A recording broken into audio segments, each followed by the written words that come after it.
अस्सलाम वालेकुम दोस्तों इमरान खान को जेल में डालना बड़ी गलती मान ली गई है, बड़ी गलती हो गई है। खान की रिहाई की तैयारियां मुकम्मल। जजेस और वकला खान के लिए डट गए। पाकिस्तानी मीडिया स्पॉन्सर है। पाकिस्तानी मीडिया स्पॉन्सरशिप को कबूल कर चुका है कि यही वजह है कि ना तो पाकिस्तानी मीडिया ने सिर्फ़ और सिर्फ इमरान खान की गिरफ़्तारी की ख़बर दी है, जो कि उनको व्हाट्सएप पर मौसूल हुई थी कि इमरान खान को गिरफ़्तार कर लिया गया है। ना किसी मीडिया ने सबूत देखे, ना कोई मीडिया वाला वहाँ पर मौजूद था, लेकिन ख़बर फिर भी चल गई क्योंकि व्हाट्सएप ग्रुप एक्टिव था। उन्होंने ख़बर फीड की और मीडिया ने ख़बर चला दी। इमरान खान कब रिहा होंगे, सीनियर वकला और सीनियर जजेस ने ये खुशखबरी सुना दी है कि इमरान खान का जो केस है वो बिल्कुल बोगस केस है। बुग़्ज़ के में मुब्तला होकर ये केस बनाया गया है और बुग़्ज़ में मुब्तला होकर ये फ़ैसला सुनाया गया है। अब आमिर फ़ारूक साहब उनकी रिटायरमेंट को 8 साल अभी बाकी हैं। अब उनकी अदालत में ये केस है कि आमिर फ़ारूक साहब क्या अपने आने वाले 8 साल के जो कैरियर को दागदार करते हैं या आने वाले कैरियर को वो बेदाग बनाने की कोशिश करते हैं। अब सारी कौम की नज़रें जस्टिस आमिर फ़ारूक साहब की अदालत पर टिक गई हैं। 1950 की दहाई में पाकिस्तान के गवर्नर जनरल मलिक मोहम्मद ख़ान उनको फ़ालिज के साथ लकवा भी मार गया था। वो जब गुफ्तगू करते थे तो उनके मुंह से रालें टपकती थीं, थूक टपकता था और वो रालें उन्हीं के ही कोट के ऊपर जा गिरती थीं जब वो कोई बात करते थे। इस माजूरी के बावजूद उनकी चाह तलबी और हुकूमती मामलात में बेजा मुदाखलत आम आदमी की ज़ुबान तक पहुँच गई थी।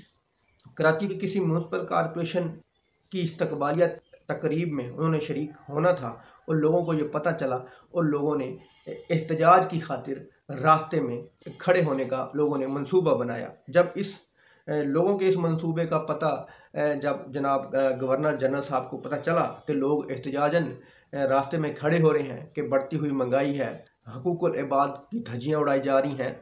मैं 1954 की बात कर रहा हूँ, गवर्नर जनरल ग़ुलाम मोहम्मद के दौर की। तो उन्होंने इदारों को जो हुक्म दिया कि मेरे रास्ते में कोई एहतजाजी नज़र नहीं आना चाहिए। अगर कोई एहतजाजी नज़र आया तो तुम लोगों की नौकरियां ख़त्म कर दी जाएंगी। गलियां बाज़ार बंद कर दिए। तो जब शाही सवारी गुजरी और देखा कि कोई एहतजाज वाले नहीं हैं, सिर्फ सिक्योरिटी के लोग खड़े हुए हैं, गलियों में बाज़ारों में खड़े हैं, तो फिर गवर्नर जनरल साहब ने अपनी शाही गाड़ी रुकवाई और रोक कर अपनी हकलाती हुई ज़ुबान में, क्योंकि उनको लकवा था, उनको फालिज था कि मेरे रास्ते में कोई भी आया, किसी ने एहतजाज करने की कोशिश की या मुझ पर कोई उंगली उठाने की कोशिश की तो वो उंगली काट दूंगा और वो आँख भी निकाल दूंगा। मेरी तरफ कोई उंगली उठी तो वो मैं उंगली तोड़ दूंगा। मेरी तरफ कोई हाथ उठा तो वो मैं हाथ उखाड़ दूंगा। तो ये कहते हुए अपना कोट अपने ही थूक से ख़राब करते हुए अपनी गाड़ी में बैठे और चले गए। 5 अगस्त 2023 को एक कैदी की गाड़ी को ले जाने के लिए रास्ते बंद थे, पुलिस के नाके थे और वही प्रोटोकॉल था जो 1954 में ग़ुलाम मोहम्मद ख़ान के लिए प्रोटोकॉल था। एहतजाज को रोकने के लिए जगह जगह पुलिस के नाके थे कि कोई पत्थर ना मार दे, और इस कैदी की गाड़ी को ले जाने के लिए भी वही नाके, वही पुलिस प्रोटोकॉल कि कोई इस कैदी की गाड़ी पर फूल ना फेंक दे। तब्दीली तो आई है कि 1954 में ग़ुलाम मोहम्मद ख़ान की गाड़ी को कोई पत्थर ना मार दे, इसलिए एहतजाज को रोका गया, पुलिस के नाके लगाए गए।